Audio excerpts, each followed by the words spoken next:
I'm Sam from Cultaholic.com and this is Graded for NXT, NXT UK and 205 Live, where myself and Tom Campbell take a look at each show segment by segment and award each little bit of grade from A+ to F. A lot of things happening this week. Obviously last week we had the major fallout on 205 Live, NXT UK is bubbling over and NXT is just mental this week. So without any further ado, let's crack on with it. Hit the intro.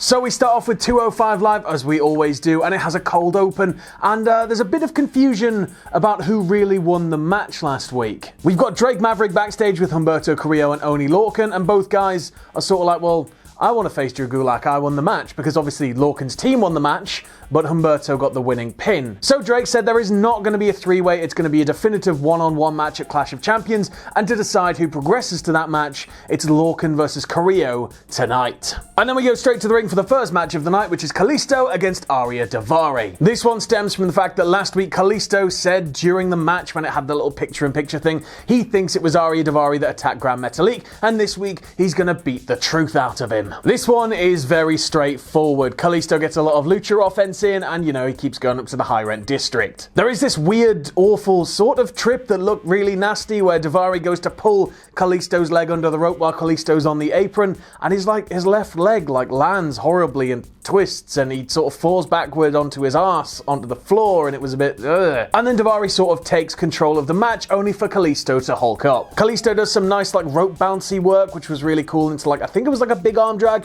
and then on the outside, or on the apron, he hits a Rana to the floor. And then Kalisto could have had the match won here because he hits a 450, but he's a little bit too over-enthusiastic with the pin attempt, hooking both legs, driving them right over Daivari's shoulders, but getting both feet firmly on the ropes. This proves to be Kalisto's undoing because it gives Daivari enough time to start retching at the mask, and then he hits the hammerlock lariat and he picks up the 3. And then he starts beating Kalisto down after the bell, out come Lucha House Party, and there's a weird stare down between Daivari and Lindsay, and Daivari's still playing mind games with him. He's pointing his head and saying stuff to him he's still trying to make him split from the group. This one gets a beat. It went longer than I thought, and it wasn't boring at any point. It just did its job. It was really, really good. I love seeing Daivari as the opportunist character. I think it's the best role for him because there aren't really any of those guys on 205 Live unless you count, I guess, Drew Gulak. And then the mind games with Lindsay, I hope that just continues and starts bubbling and bubbling and bubbling, because I genuinely thought in the end, when they're all in the ring and Lindsay and Daivari are staring down while Metalik's tending to Kalisto, I thought he was going to turn. We then go backstage to Tony Nese, and he says once again he will do absolutely anything to win back that title, but clearly just being a premier athlete isn't enough. Maybe it's time he changes things up. Ooh. And then we go to the Sings after an ad break for quite a weird little backstage promo. They seem to suggest that they're taking some time off 205 Live to, they essentially say that they're going to be watching back over other people's performances so they can come back and put on the performance of a lifetime, that type of thing. And then we go back to the ring for tonight's main event, which is Oney Lorcan against Humberto Carrillo, and the winner advances to Clash of Champions to face Drew Gulak. Both guys are feeling each other out and are pretty cautious to begin with Lorcan almost getting the half and half, but then the reversals start coming in thick and fast. Neither guy is coming out on top. But Lorcan won't stop attempting the half and half. His aggression here is off the scale, and I love it. He really, really wants to get his hands on Gulak one-on-one. There's some really nice opportunistic offense here from Lorcan, including a really cool moment where Humberto goes for a handspring and he just uppercuts him in the lower back while he's doing the handstand part of it. He just doesn't let up at all, and he's smothering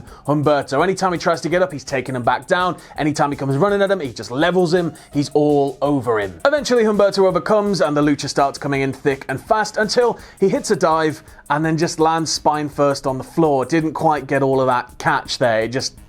It was, ugh. And then we see a new face from Humberto hitting stuff we've never seen before. He does this weird Japanese handspring arm drag where he hits a handspring, grabs Lorcan's arm while he's upside down, and Lorcan's lying on his back at this point, drags him up and flips him over. It was mental. And then he hits a dive to the outside, and now the tide has turned. Lorcan is being smothered by Carrillo. Eventually Lorcan hits an absolute bastard of a half and half on the outside, and he follows that up by climbing the turnbuckle and hitting sort of just a diving cannonball. It was really, really scary looking. Back in the ring though, Carrillo eventually overcomes, hitting his twisty, splashy, finishy thing, I can't remember the name of it for the life of me, to pick up the 3. Humberto Carrillo is going on to Gulak at Clash of Champions, and then Gulak appears on the screen and he's all like, you know, you're not gonna beat me, and he trash talks him. This one gets an A-. While slightly repetitive in places, genuinely I didn't know who was gonna win. There were moments where I thought Lorcan would have it. I didn't think they were gonna pull the trigger on Humberto this early. It was really exciting to watch. I'm really happy Humberto's getting this chance. I don't think he's gonna get the belt because I think there's still more legs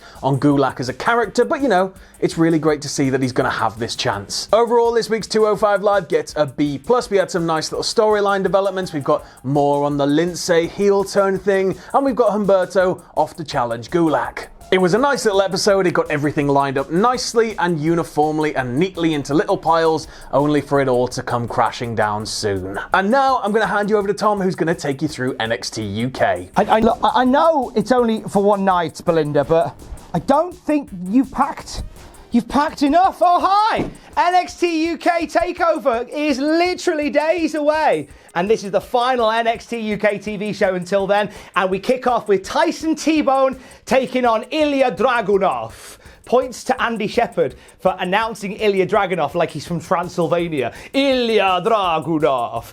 Big match for the Malvern boy, Tyson T-Bone. Spends a lot of time wearing down Dragunov, but in the end he misses a splash in the corner that leads to big senton from Dragunov and then Torpedo Moscow, which is where it's like a jumping, running headbutt, shoulder block type thing. Basically, Dragunov just launches his entire body at his opponent and wins the match. Good start for the show. I'm giving this a B-. Nice to see Dragunov back on the winning road after losing to Cassius Ohno. I think Dragunov's going to be a big deal, you know. We get a great promo building up Toni Storm and Kaylee Ray for this Saturday. Biggest NXT UK Women's Championship match ever. Easily. And after that, we find out that Jack Gallagher is going to be gracing us with his presence on NXT UK next week, and he's going one-on-one with Cassius Ohno. Last time they had a match, Jack Gallagher's foot was on the ropes, and there was a bit of kerfuffle about that, so they're going to get that sorted. Those two will have a barnstormer. Like it. Joseph Connors is out next, and he's taking on the debutant, Oliver Carter. Now, Oliver Carter is a former football player from Switzerland. He's only 24 years old, started wrestling in 2012, and got signed after the tryouts in Germany. So the company really like him. The crowd were a bit quiet for him. They didn't really connect with Carter in this one. But it was all about Connors just trying to spoil this new boy's first day. And believe me, he did. When Carter missed the Lion Salt, Connors hit a don't look down for the 1-2-3 and picked up the win. I genuinely thought it was going to be Oliver Carter wins and goes on this winning streak. But no, win for Connors. Gets a C+ this one. It was all right. It was a bit slow. And again, the crowd weren't quite into our Ollie yet, but give them time and they'll be there. Cesaro is heading to NXT UK TakeOver Cardiff. He wants to see what NXT UK is all about. Maybe get a hands-on approach as well. Cesaro's had his braces out now, which is perfect timing if he's coming to Cardiff, because it's difficult to get Barabryth out between your teeth at the best of times, let alone with a brace in. We get a recap of the rivalry between Piper Niven and Rhea Ripley. These two have wanted to deck each other for ages now, and Johnny Saint is going to let them at it next week. We're going to get Piper and Rhea 2. Exciting times. They're just going to deck each other, aren't they?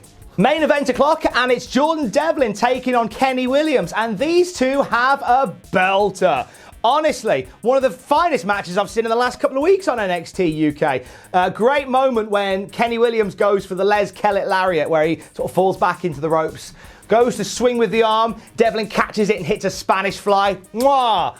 Beautiful. Devlin wins with the Devlin side, which is that high back driver thing for the 1-2-3. Big win for Devlin going into the weekend. I'm going to give this one an A-. Thought it was a really, really strong match. And as I say, one of the best I've seen on telly in a while. Seek this one out. After a stellar video package that hypes Tyler Bate versus Walter at NXT UK TakeOver Cardiff, we are interrupted by the grizzled young veterans. James Drake and Zach Gibson make their way out, complaining that they've got to defend their tag team belts against two teams on Saturday.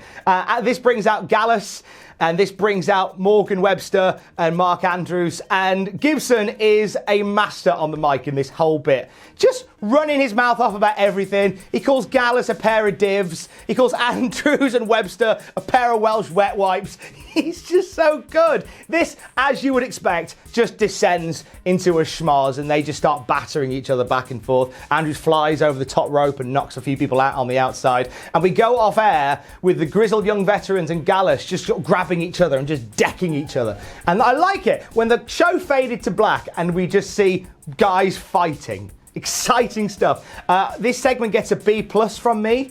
I liked it. I just really wish what we had last week with Tyler Bate and Volta and Trent Seven and all that, that should have been the go-home bit for me, in my opinion. But this was still great, though. Overall, NXT UK gets a B from me this week. Another strong, sturdy show as we head to NXT UK TakeOver Cardiff. They've really nailed the last couple of weeks building to this show. They really, really have. It's a busy Saturday, isn't it? We've got AEW All Out. We've got Royal Quest from New Japan in London. We've got the wedding that I'm emceeing. And we've got NXT UK TakeOver Cardiff that I believe is going to be the sleeper of the weekend.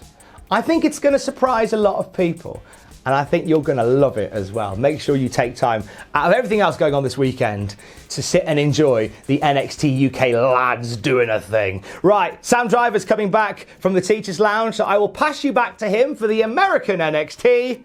I love you, bye. Thanks for that, Tom. Now let's take a look at NXT, and this week's episode kicks right off with a match. So the opening match tonight is Io Shirai against Cami Fields. Cami Fields has 6 years wrestling experience. She was trained by Gangrel and Rikishi, and she's taken on Bayley on an episode of Raw, and Io Shirai just doesn't care. She murders her. She straight up murders her. My favourite thing about this entire match, though, is that Io has her dead to rights. She goes for the pin. She's out cold. She gets to 2. It's 1, 2, and then just lifts her head up and starts laughing. She isn't done yet. She decides there's more punishment that needs to be administered to Fields. She locks in the Harajuku clutch, taps Fields out, and then keeps going. She doesn't care that she's tapped. She just doesn't care. She wants to administer as much punishment as possible. Eventually, the referee splits them up. Io goes to walk out. Instead, she stops. She gets a kendo stick, comes running into the ring, and then Candice comes out to save the day. Candice chases Io Shirai off, grabbing that kendo stick, and Io goes running up the ramp like a wacky cartoon villain, literally like this, and then gets to the top of the ramp and is just shouting at her. I'm going to give this one a B+. It was a nice little storyline development here. Yes, it was a squash, and I usually don't grade squashes that highly, but it feeds into an overall storyline. My biggest concern, though, is that Io is just going to get fed to Candice. I really don't want that to happen. I want them to have a slog of a match, but I'm loving big scary heel Io, and I want her to just go on a tear. We keep it in the ring, and the next match of the night is Keith Lee versus Dominik Dijakovic. And earlier in the year, these guys had a match. It was a double count-out draw, and then Dijakovic got put on the shelf with an injury, so this is finally the rematch. This one, though, is the battle of the hams. It's the meat-on-meat style stuff that Vince salivates over. Dijakovic lays in the strikes hard and fast. There's some really good athletic reversals from Lee, and there's this really cool moment where Lee's taken Dijakovic to the turnbuckle. He's on the apron. He's about to slam his head into the corner, and Dijakovic gets his hands out and he's like, no, and there's this test of strength between both guys. Who's gonna break first? On the apron, Lee manages to hit Dijakovic with this weird, like, one-handed rock-bottomy choke-slammy thing. He lands really awkwardly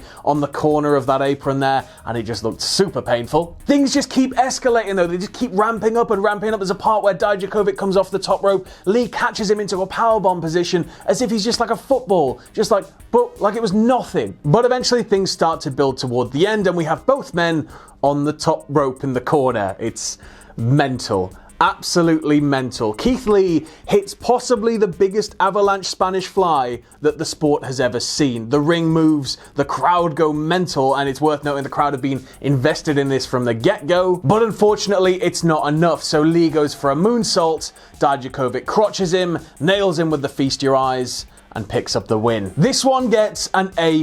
There are simply no words. There's no way to describe this match. You just need to see it. Keith Lee's been one of my favourite wrestlers for quite some time, but Dijakovic has just shot right up there. This is what both men needed. They both needed a shot in the arm. Dijakovic especially, because they fed him a lot of people. He's had some time out. This is massive, and I hope that this develops into a full-term feud, because I really want to see more of this type of match. We then get a big emotional Johnny Gargano package where he talks about how much he's given to the industry and, you know, how he will be champion again one day. And then Shane Thorne turns up at commentary and he's like, well, I'm better than Johnny. Why are you running adverts about Johnny? Why aren't you running adverts about me? Johnny's not even here. And then they just cut to an ad break. We then get a really cool promo where Regal's backstage on the phone conducting business. He's stressed, he's pacing backwards and forwards, he's in the car park, and Mia Yim comes up. It's from last week. Mia Yim comes up and she's like, did you see that beatdown? This is disgraceful. And Regal says, well, you've already had your chance at Shayna, and you've only really got yourself to blame for that beatdown because, you know, you took them out first. He puts it quite simply as if you didn't want to be attacked by them, you shouldn't have attacked them in the first place. And then he just walks off. Yim looks really angry. I loved it. And then we go back to the ring and out comes Shayna and friends. Shayna and the Horsewomen come down to the ring. They get in the ring. Shayna's got a mic. She's about to speak, and then she's immediately cut off by Rhea Ripley. Crowd goes mental. Out comes Rhea Ripley. Commentary's hyping her up as a former NXT UK Women's Champion. She comes into the ring. As Shayna's about to say something, she slaps the microphone out of Shayna's hand, grabs her own mic, and just says, I know what you're about to say. You're about to say you've beaten everybody here. Well, you haven't beaten me, bitch. And then just slams the mic down and walks off. It was class. It was absolute class, and it gets an A+. We then go to an interview package with Pete Dunne, and he essentially says, I'm Pete Dunne, I'm well hard, and I'm going to get that North American title because Velveteen Dream, you know, sort of cheated by stopping that ref hand. But, you know, Pete Dunne, well hard. And then we go back to the ring for tonight's main event, which is the Street Profits against the Undisputed Era in a tag team championship match. Fish and Ford start this one off slowly, but it's quite clear that Era are being a little bit more careful in this one. Dawkins gets in and uses his strong amateur skills to keep everybody in tow, and then the Era start dismantling Ford's left knee. They're just dividing and conquering and smashing that knee in. We then enter a tornado phase with all four men going at it, strike after strike in the middle of the ring. It's absolute chaos. And then Dawkins goes for like a pop-up powerbomb, but mid-air O'Reilly catches him into a triangle. It was great. And then Ford hits a Uranagi, Dawkins hits this massive frog splash, and just as they've got O'Reilly dead to rights, Fish pulls him out of the ring. Ford then hits a huge dive to the outside, because of course he does. He has some of the best dives in NXT. But then we re-enter the phase of all four men going at it in the middle of the ring, and the Era hit that double team kicky boy finish and pick up the 3. The Undisputed Era are the new tag team champions. The prophecy continues to be fulfilled. All we're waiting on now is Roderick Strong. This one gets a B. It was a very exciting match, but it took a little bit of time to get there. It was a little bit start-stop, but once it ramped up, it was great. And in terms of an overall grade for NXT this week, it gets an A. There was so much storyline development here that my head was about to explode. Lee and Dijakovic are now made men. We've got new tag champs. Candice sent EO packing again. Rhea Ripley's turned up. The accelerator is straight back on the floor at Full Sail. And this has been Graded. What did you think of all 3 shows? Let us know in the comments below. Thanks for watching. Let us know what you think in the comments below. You can follow Cultaholic on Twitter at Cultaholic. You can check us out on Facebook at facebook.com/Cultaholic. If you like what we do here at Cultaholic, you can check us out on Patreon at patreon.com/Cultaholic. And no matter what you do, don't ever forget to hit subscribe and join us.